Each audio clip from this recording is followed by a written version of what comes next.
Hi, my name is Shauna, aka Cookie Smut. This is the GT-3 Tufting Gun, and today I'm going to show you how to change it from cut pile to loop pile and back, and also how to adjust the pile length of the gun. I'm putting them both into the same video because they involve the same part of the gun, namely this one right here. And I'm also going to go over a little bit more about how the gun works and how this part works, because I think it's good to know your tools, and I think it's going to make it easier to understand why these processes are the way that they are. But feel free to use these time codes or the chapter links down below to skip around to the parts that are relevant for you. Okay, so let's first go over a little bit about how this tufting gun actually works. So when the power is on and when the trigger is pressed, the motor starts to turn this gear around and around, and as the gear turns, this piece on top rotates. So when this bolt is furthest forward, that is when the needle is furthest forward, and the scissors are retracted so much so that you can't actually see them. And then as the gear keeps turning, after it turns 180 degrees, the bolt is at its backmost position, and now the needle is also at its backmost position, and the scissors are extended to their furthest position. And as the gear keeps turning, the needle and the scissors keep alternating back and forth over and over and over again. And also up here is this steel piece, and you can see from the bottom that there is a little wedge here, and as the gear turns, that piece of the scissors will hit the wedge, and it's this piece hitting the wedge that causes the scissors to close. So you can see as that piece keeps moving forward, the wedge pushes it inwards and the scissors have closed. So my gun here is in cut pile mode, and that is actually how it was shipped to me. So it's probably how yours is going to be shipped to you as well. For this gun to work properly in cut pile mode, 3 things need to be adjusted correctly. First, your needle needs to be adjusted in the correct forwards and backwards position for your desired pile length. Secondly, this piece right here that has that wedge that closes the scissors needs to be installed in the correct forwards and backwards position so that the scissors close at the correct time. And this foot right here also needs to be installed in the correct forwards and backwards position relative to the needle so that the gun can travel smoothly through the fabric. For this gun to work properly in loop pile mode, it's also 3 things. Again, your needle needs to be in the correct forwards and backwards position for your desired pile length.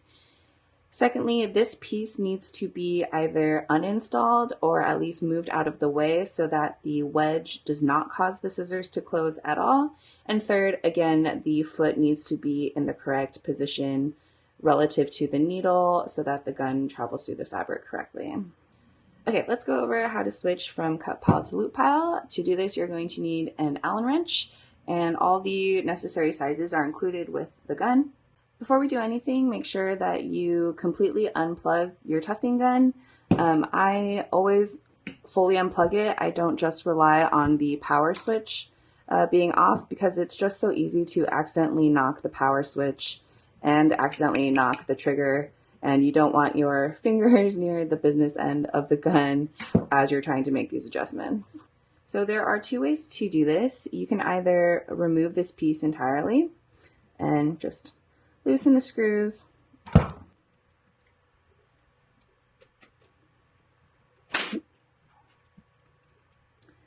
So you can simply just remove this piece entirely. If this piece is not here and if that wedge isn't here, then the piece on the scissors will not hit anything and the scissors will never close. So you can see that the scissors just aren't closing at all, and we are now successfully in loop pile mode. But if you're anything like me, you will lose this immediately and you will be out of luck when it comes to going back to cut pile. So instead of removing this completely, I just move this so far forward that the wedge is now out of reach of this piece of the scissors, and so this scissor piece will still never close and it will still be loop pile. So as you can see, there's only 1 hole for a screw in the back, but there are 2 different holes for the screws in the front. So what I will do is I will replace this piece, making sure that the front screw goes into the frontmost hole, and I will slide the piece all the way to the front of the gun, and it will be out of reach of this scissor piece, and it'll still be in loop pile.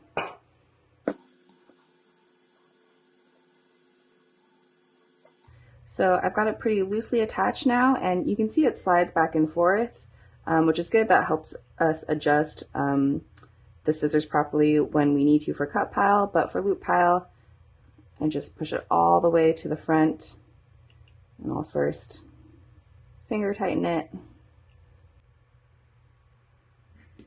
and then tighten it down all the way with the wrench. And we can double check that it is properly in loop pile by manually turning it and seeing that the scissors never close.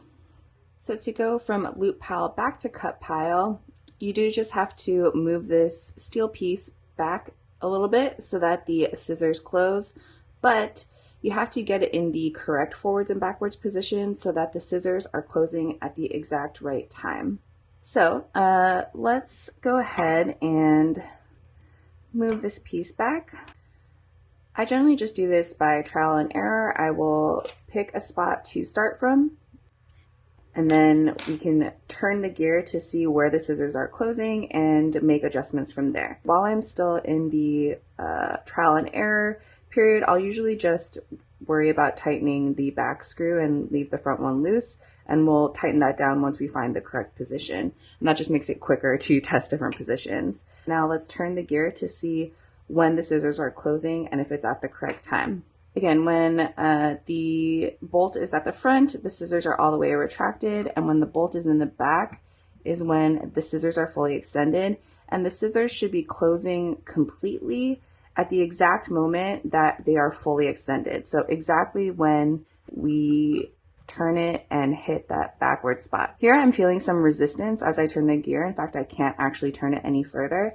And that is because the bolt on the scissors is stuck on against the wedge of this steel piece, which means that my scissors are way too far backwards, and I need to move it forwards to give that bolt more space to actually function and close the scissors. So I will loosen up my back screw and try and slide this forward a bit.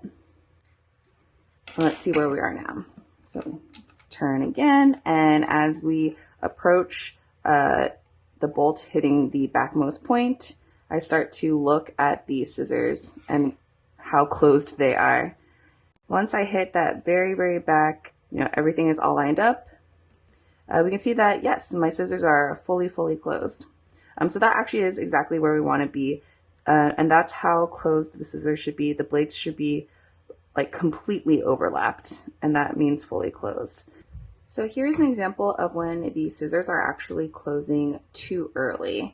So again, as we turn our gear, the bolt has not yet reached the backmost position, and the scissors have already begun to close. And they're already now fully closed, and this bolt is not yet fully in the back position. Now all these pieces are lined up. So these scissors are actually closing too early, and if the scissors close too early, that can cause it to cut up your fabric and shred your fabric in addition to just cutting the yarn, and that's going to give you those little shredded pieces in your finished work, which are obviously a real pain in the butt to snip out and remove and trim to get an actual nice piece. That means that our scissors are closing too early, and in order to get them to close a little bit later, we'll move it forward. So now I want to show you an example of the scissors closing too late and actually not closing completely. So we can see here, we approach, and now we are at the backmost position. And if you look at the front at the scissors do look closed in that the two blades have met, but we really want the blades to be completely overlapped. As I continue to turn it, you'll actually see that they never get any more overlapped than this. So these scissors actually aren't closing all the way, which means that it's not going to cut your yarn consistently. Sometimes it'll not cut through, and that can cause your yarn to pull out of the fabric as you remove your gun from the fabric. And here's what it should look like when this piece is at its exact correct position and the scissors are closing at the exact right time. It is not until we hit exactly that backmost position that these scissors are fully overlapped, and that's what it should look like. So now let's go over how to adjust the pile length of the GT-3 tufting gun. So to do this, we're going to be moving our needle forwards or backwards, depending on our desired pile length. And in order to move that, we're going to need to loosen these two nuts. To do that, you're either going to want a pair of pliers. You can kind of come at it this way and turn the nuts that way. That's actually what the video that the factory sent me to explain how the gun works. That's what he did. I actually don't have like the correct kind of pliers. These are jeweler's pliers, so they don't grip properly, but you might have pliers that work. I personally use a socket wrench with a 7mm socket. Is that what they're called? to loosen these two nuts. If you don't have a socket wrench, you could potentially use a like regular wrench to adjust these. The only thing is the back nut is really hard to reach. You would have to, I think, completely remove the front one in order to even reach this back one, which like may or may not even be possible. My preferred thing is a socket wrench, but the pliers look pretty easy to use too if you have the right ones. Even with my socket wrench, I actually have to approach the back nut at an angle because this piece right here, it overhangs a little bit and it gets in the way, but coming at it from an angle seems to work fine for me. Okay, and I just loosen it. That's all you need to do. You don't need to remove them completely, and we'll still be able to move the needle back and forth. Okay, so we're going to move this needle back and forth, but where are we going to move it to? In order to help me kind of visualize what pile length I want and where we're going to adjust it to, I like to move the gear so that the needle is in its backmost position and the scissors are extended forward. So that's when the bolt is in the backmost position. In order to get a longer pile length, we're going to move the needle back. And to get a shorter pile length, we're going to move the needle forward. Now, when I first saw this, I found that to be really counterintuitive. I would have thought a longer needle means a longer pile, but that's not correct. And the way that I think about it to make sense is the pile length is actually dictated by the distance between the hole in the needle where the yarn goes through and the tip of the scissors. So it's this distance. So if this distance is greater, if it's longer, then you have a longer pile length, and if it's shorter, you have a shorter pile length. So that's why the needle goes back to be longer and the needle goes forward to be shorter. To get the needle to go forward, you can just put one of your little Allen wrenches that come with the gun down into this slot and then push the needle forward. And then to move the needle backwards, I just use my fingers. And again, definitely make sure that your gun is completely unplugged for this. And you can see that I've put a little Sharpie mark on my needle just so that I can return to my ideal pile length afterwards. Let's go ahead and move this forward a little bit and have a shorter pile length. You'll probably need to do a little bit of trial and error to find out what pile length you actually want. So you can put it here, do a couple test stitches, see if that pile length is what you like, and then continue to make adjustments from there. But let's go ahead and tighten this position down.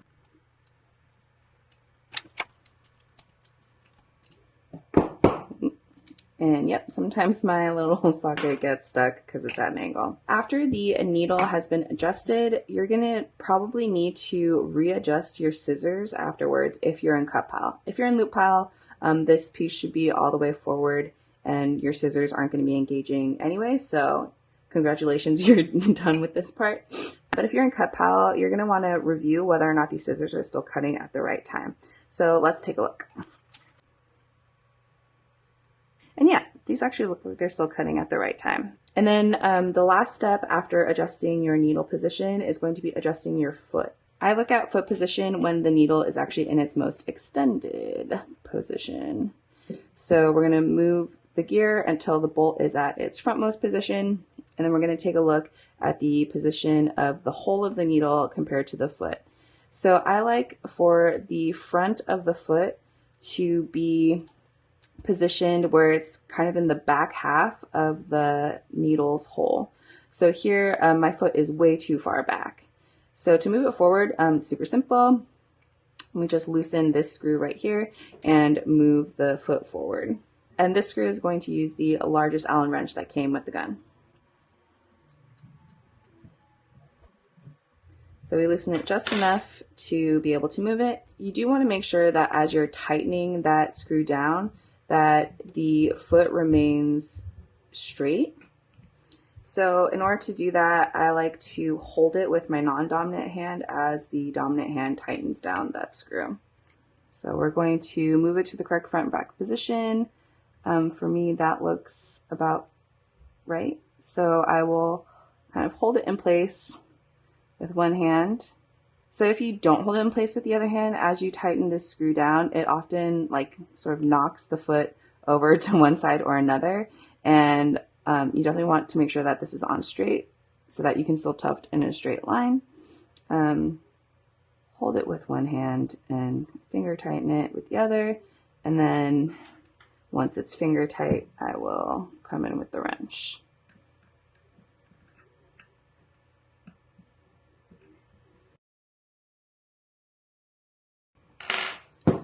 Right, and that is how to adjust the pile length on your GT-3 tufting gun. Okay, now let's go over some common problems that you might see while tufting with the GT-3 tufting gun and how to troubleshoot. Number one is seeing shredded bits of your fabric on the front of your tufted piece, and this is caused by your scissors cutting too early and the scissors cutting a little bit of the fabric. Number two is that some of the yarn gets pulled out when you remove your gun from the fabric. This is caused by the scissors cutting too late and therefore not cutting completely. Number three is the gun getting stuck, and this is caused by the foot being positioned too far back. And the last one is when your stitches aren't being properly seated into the fabric and they either fall out or they kind of floof out, for lack of a better term. That is because your foot is too far forward.